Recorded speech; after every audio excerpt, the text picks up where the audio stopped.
Hosted in conjunction with CRIISP Media, the CEO interview series allows investors to hear directly from the CEOs leading the companies featured on Wholesale Investor. Enjoy the interview and reach out via the details in the description. Hi, and welcome to another CRIISP TV interview. Today I'm joined by Steve Plakotaris, Managing Director of Dr. Mark Hygenie. Thank you for joining me today, Steve. Absolute pleasure, Sidney. Thank you for having me. Absolutely. Steve, just to get started, I'd love for you to perhaps expound upon what Dr. Mark Hygenie is, the products and the value proposition you bring to market, just for our audience. Yeah, happy to. Thank you again, Sidney. Dr. Mark's Hygenie is a breakthrough oral hygiene product, brand, and product in the personal care space. We are a world first Australian innovation that is focuses solely on optimum home and aftercare of removable dental appliances. So anything that goes in and out of the mouth temporarily, like dentures, night guards, sports mouth guards, orthodontic appliances. If it fits in the mouth and comes out of the mouth, that which needs to be cleaned, safely washed, safely stored and protected, our brand and product line does that in a novel, world first kind of way. Okay.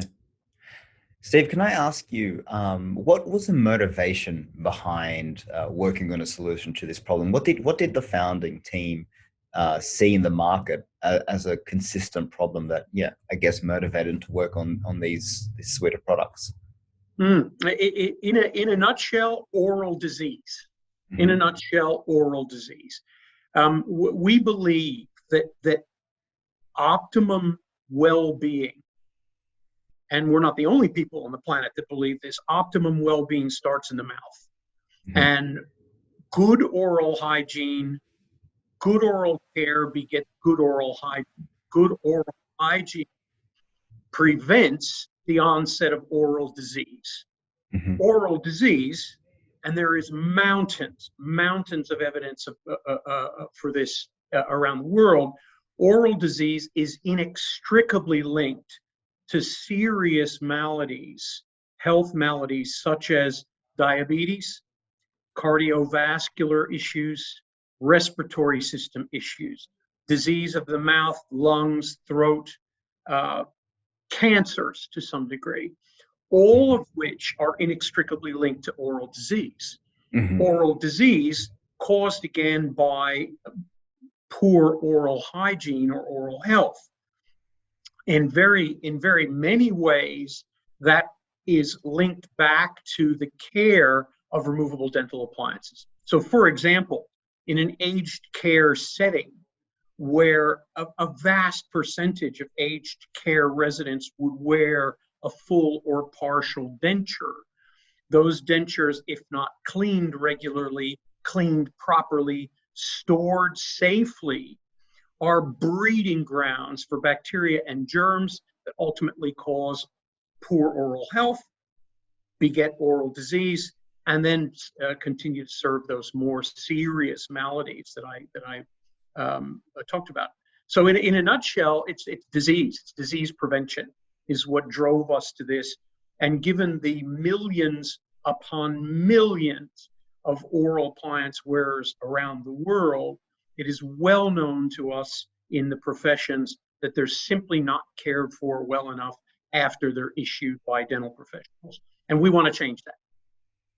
Okay, understood. So the point, the clincher here is you guys are there to improve oral hygiene, and obviously the subsequent consequences of not doing so, you've outlined quite well there. Now, in terms of the market response, Steve, has the market responded quite well to this initiative and to these products and the offering they bring to the market?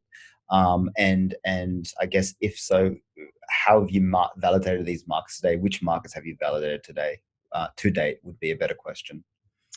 Yeah, well, I guess as the CEO and managing director, I'm pretty sure, and every CEO or managing director out there can relate to what I'm about to say. The answer to the question is yes, the markets has responded very, very well. Have they responded as well as I want them to? No, of course not. There's always more to do, and we are busy doing more every day. However, we have been in the market now trading for 12 months, 24 months. It's been a 5-year development program, and we launched the business in November 2 years ago. So it's literally 24 months. In that 24 months, we have gained traction in 8 countries around the world, including Australia. We have our brand and product range is kind of in an enviable position where we straddle both the B2B market, or the dental professional market, and the D2C market, the direct-to-consumer market. So we have the opportunity to speak directly to dental professionals. Those are the people that issue dental appliances, manufacture dental appliances, resell dental appliances. And at the same time, we're talking to the wearers of those dental appliances and the carers of people who wear dental appliances. And we're very proud of the fact that we have traction now in Australia, New Zealand, Japan, Switzerland, Germany, Thailand. We're about to launch in the UAE and GCC countries, and we're also about to launch in Singapore. So the need is out there. The challenge that we have is, as a marketing entity, and that is our business. This is a marketing business. The challenge that we have is to disrupt the status quo, what people have been doing for 50 years in our space, and convince them that what we have to offer is pretty much better than anything else they have, any other options that they have out there. I'm very proud of what we've been able to accomplish in 2 short years since we've been in the market, locally and abroad. Absolutely. It's a great achievement. And as you said, it's a much more of an education play at this point, and letting, at least alerting people to how important these products is and how effective your specific solution is. In terms of how effective it is, talk to me about the technology and the IP behind, without obviously disclosing any trade secrets, the IP behind Dr. Mark Hygenie, and I guess, is it protected from upcoming competition as well? Yeah, look, sometimes the simplest ideas are the best. And I'm going to throw back to October of 2014 in my first meeting with Dr. Mark Wotherspoon, the inventor and founder of our business. And he sat down in front of me and said, "Steve, we've got to do something about this. There's just too many people out there wearing filthy, unhealthy, unhygienic dental appliances day in and day out. We just need to do something about it." And his idea was to reinvent what people are already doing, which is brushing. So the technology, for lack of a better word, isn't so novel that it isn't so novel that it's mind-blowing. What's novel is that we put a new technology or a new spin on what people have been doing for, again, 50, 60 years with dental appliances. We have combined what other products and other brands do individually, and we've put them all together into a system that has 3 basic pillars to it. And the system comprises brushing, which is essential in oral hygiene, brushing your teeth, for example. So brushing a denture, brushing a night guard. Then there's soap-based washing. Now that's more novel, if you will, than brushing. We believe that, and is also validated by the Australian Therapeutic Guidelines, that the most effective way to wash a dental appliance is to wash it with a mild soap-based formula. It's another one of our products, unique to the dental appliance space, custom formulated by the business. And the third pillar is dry storage. So once a dental appliance is cleaned, hygienic, fresh, rather than sticking it back in a glass of water or an airtight container, that it's stored in a dry and safe environment. That dry, safe environment prevents the buildup of yeast and plaque and the molting of bacteria. Hygenie, the Hygenie concept and product range, is the only product range of its kind in the world that combines those three concepts into one simple, easy to use, and affordable product range. Absolutely. And yes, and this part B to the question, is it protected? Absolutely. We have Excellent. 2 patents. We have 2 patents on our designs and a massive portfolio of trademarks, domain names in all the major trading and manufacturing territories that we want to be in around the world. So yeah, we've invested a great deal of time and a fair bit of money in IP protection.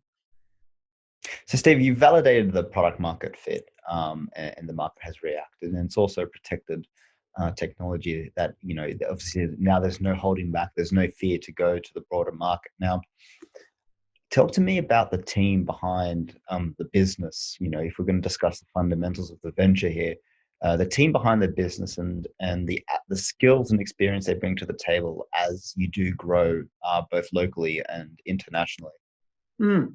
Yeah, well, right now the board comprises the three major shareholders in the business. So myself, as the CEO and managing director, primarily driving the marketing and sales of the business. As indicated before, this is marketing exercise. Yes. Dr. Wotherspoon is our scientific leg. He's a fellow that is absolutely committed to understanding the science of oral health and oral hygiene, and pours that into our product range. Equally important, Philip Wass is our CFO, the numbers guy. And we are across those, the numbers as closely as we are, the marketing as closely we are to the science. So we think we've got the 3 important bases, very important bases in a business that's in a growth phase like ours, covered quite well. In addition, in addition to the board, who's also the management team, owner operators, if you will, we've got a trove of colleagues and consultants and specialists that contribute on every side: the numbers side, the marketing side, and the health and science side. So we've got an awful lot of people pouring a lot of effort into the business at the moment. But I do think it's very important to emphasize, Sidney, that we are owner-operators. Yes. Dr. Wotherspoon, Philip Wass, and myself, we are heavily invested in the business, and we are, at the moment, the operations and management team. So the incentives are obviously aligned with any onboarding of investors. Now, in light of that, and for perspective in investors watching this later, Steve, could you tell us about what we can expect over the next 6 to 12 months in terms of milestones? What are you looking to achieve as a business? If you can even repeat some of the things you alluded to earlier, or any additional things that come to mind. Look, I think the most important thing, Sidney, is we are focused on rolling the business out in a staged way, methodical staged way, into the lucrative U.S. personal care market. In a nutshell, that's our focus. Our focus for the next 12 months to 18 months is to develop the seeds in the U.S. market above and beyond what we already have done today. And we've got a fair bit of G2 and intelligence and contacts that we've made in the U.S. in the last couple of years. But the next 12 to 18 months is about developing that market, and from there through to, say, mid-2023 to 2026, it's getting the brand launched in a wholesale, a robust way into the U.S. market. Initially through the D2C channels, the marketplace channels, then into retail e-commerce, aligning ourselves with the biggest retailers on their e-commerce platforms. And at some point, possibly post-2026, actually even looking at getting into the retail channels themselves, the Walgreens, the Walmarts, and that professional market as well. That's really the focus of the business right now, and it's where we would see the majority of what we plan to raise through the current capital raise being invested in developing that lucrative US market. Exciting times ahead. And for anybody who is watching this, if you do want to reach out to a representative of the business, we will have the details on the screen, to the side of the screen. And Steve, thank you very much for joining me today, and best of luck with the venture. Sidney, thank you, and thanks for the opportunity again to present the business. You're absolutely right. Very, very exciting times for us, and we welcome any inquiries that might come through from the investor audience today. Perfect. Thank you, Steve. Bye for now. Bye.